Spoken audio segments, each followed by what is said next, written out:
Guys, dito kami ngayon. Papunta kami ng site para magtrabaho. Dala namin yung mga gamit.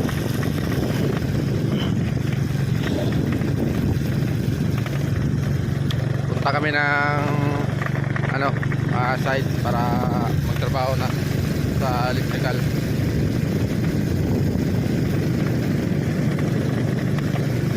Para matapos na. Punta na yun kasi tagal na. Para natapos. Yeah. Tara. Hangin doon. Dami ko po yung hangin.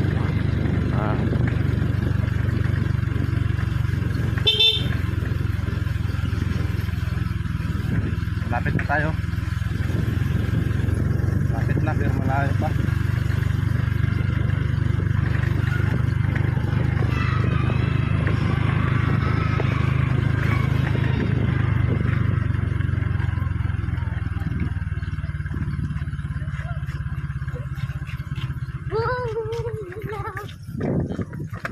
Dito na tayo guys. Tapos na tayo.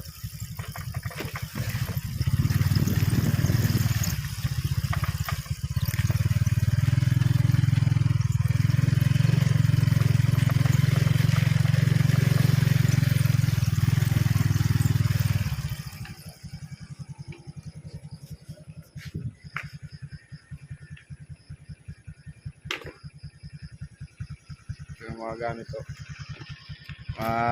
kasangkapan.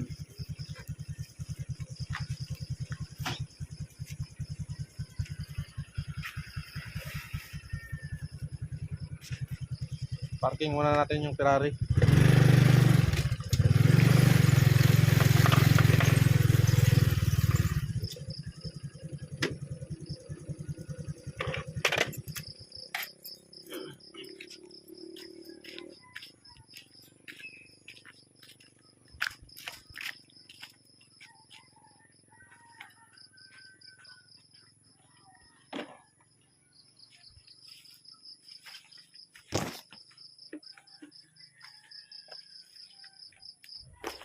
Agoy!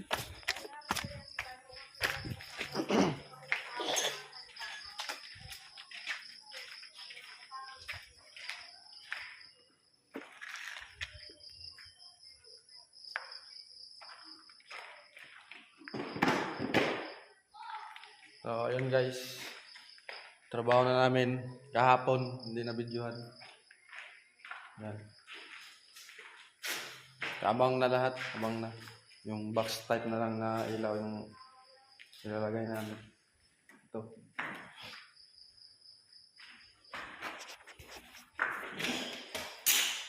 Nalagyan na to kahapon.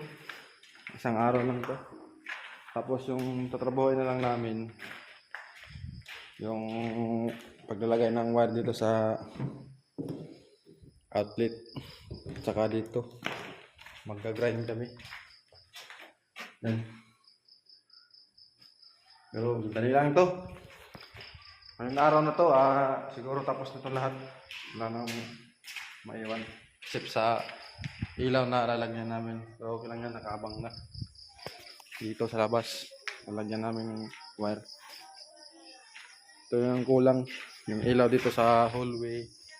Tapos yung mga outlet. Tsaka ito, panel board. Diyan, tanggalan na dyan. Kasi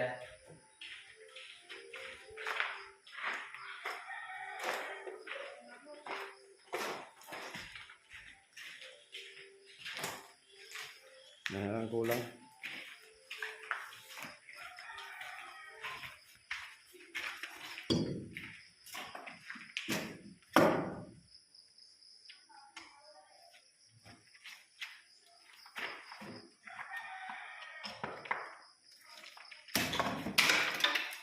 Kuha may nazudo ang extension wire.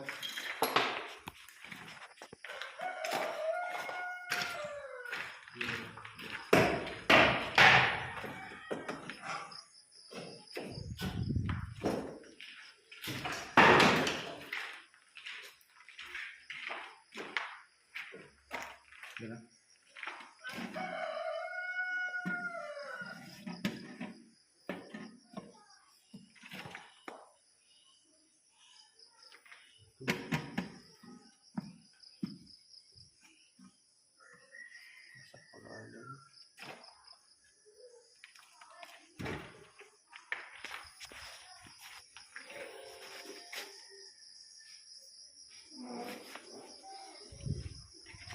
Ayan, dito yan.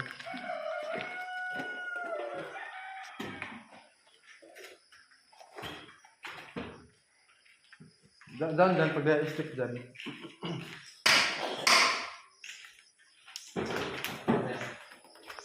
Sana stick. Pwede na to.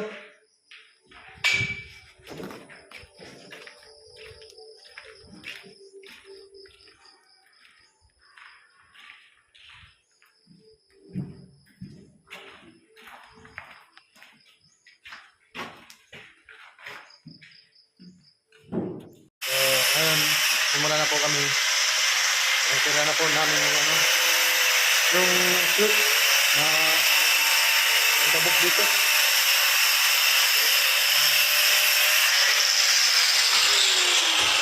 Ayun. Para sa switch to. Ilaw dito sa CR. Yan.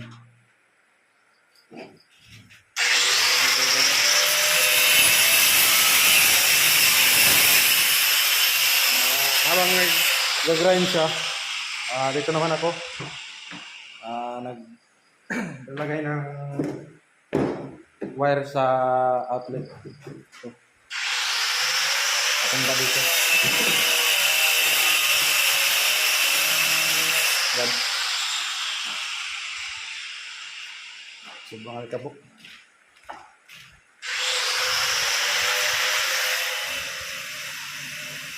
Inuna namin doon. Inuna ko. Tapos dito. Papunta doon sa isa. Dito. Papunta dito ng panel board. Hindi pa yan natapos. Mamaya yan. Sirahin na.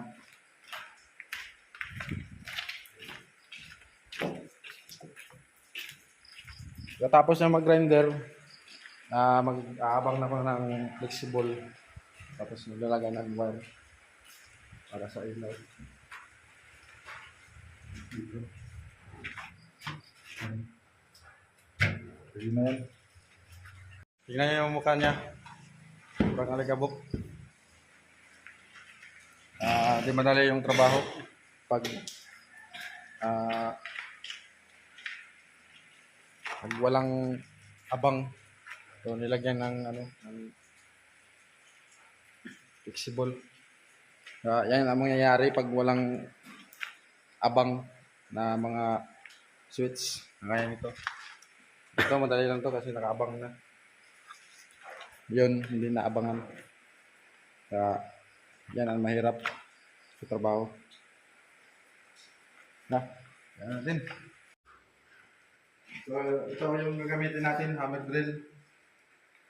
Para madali.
Ngayon, tingnan natin yun. Subukan natin.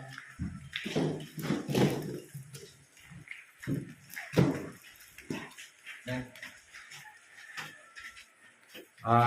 Ito, isasabayan lang namin sa yung maggagawa dito ng kisame para maisa. Tapos, doon na lang yung maglagay ng dungeon box para sa ilaw. Ito yung sa switch. Tapos dito naman tayo sa kabila.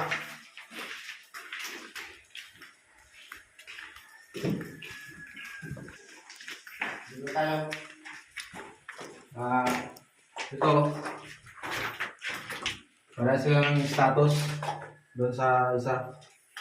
Ang gawin natin dyan, ito.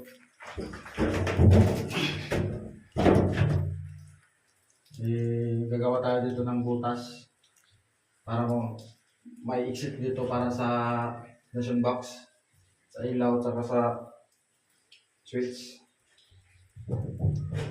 Sabay din sa sa yung maglalagay dito ng kisame. Yan. At ito yung mga gamit na gagamitin namin para madali. Nag-autorisa.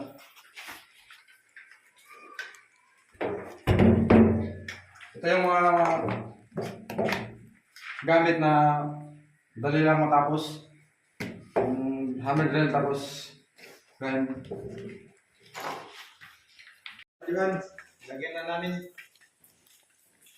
Kalagay na. Ito, nakalagay na. Pati doon sa isa. Kalagay na. Ito.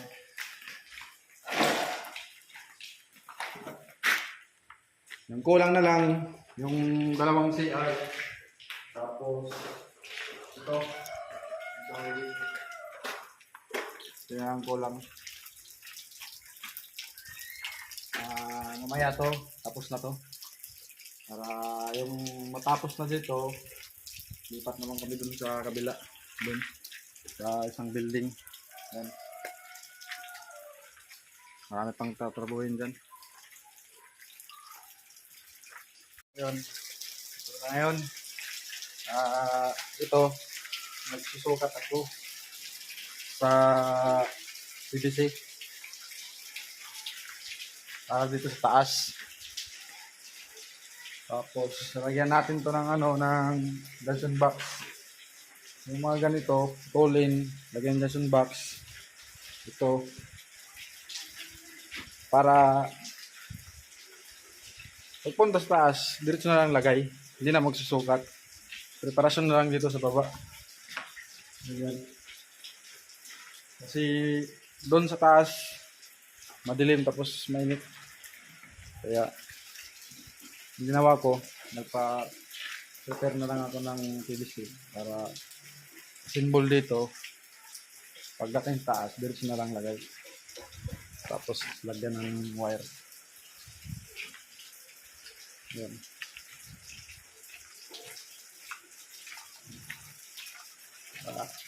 Matapos na to ngayon. Lipat naman kami dun sa kabilang building. Kaya, tara. So, ito na yung configuration.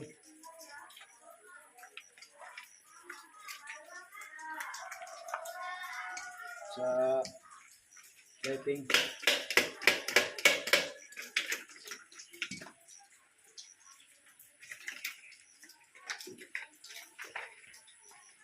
Tapos, ito.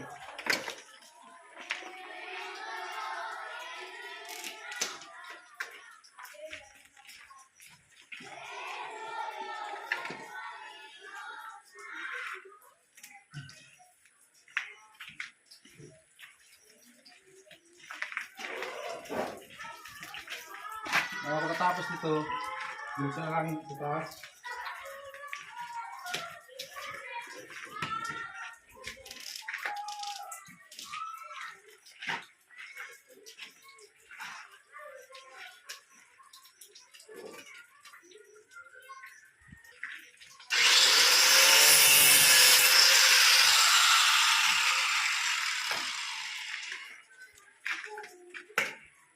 Di na mahirap ilagay doon.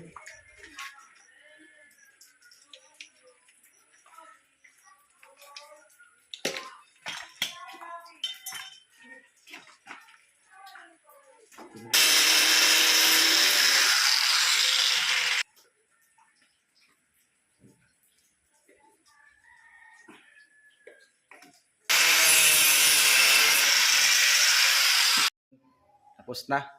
Hindi na na-videohan kasi ano, yung sa Bisaya pa na dinalian.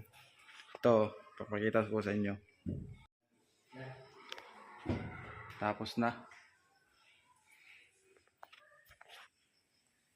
Yan ang mga diskarte sa paggawa. Simbol muna sa baba. Saka na ilagay sa taas para diretsuhan na. Yan. Yan. Tapos tipid tayo sa wire kasi may limitasyon lang. Yan.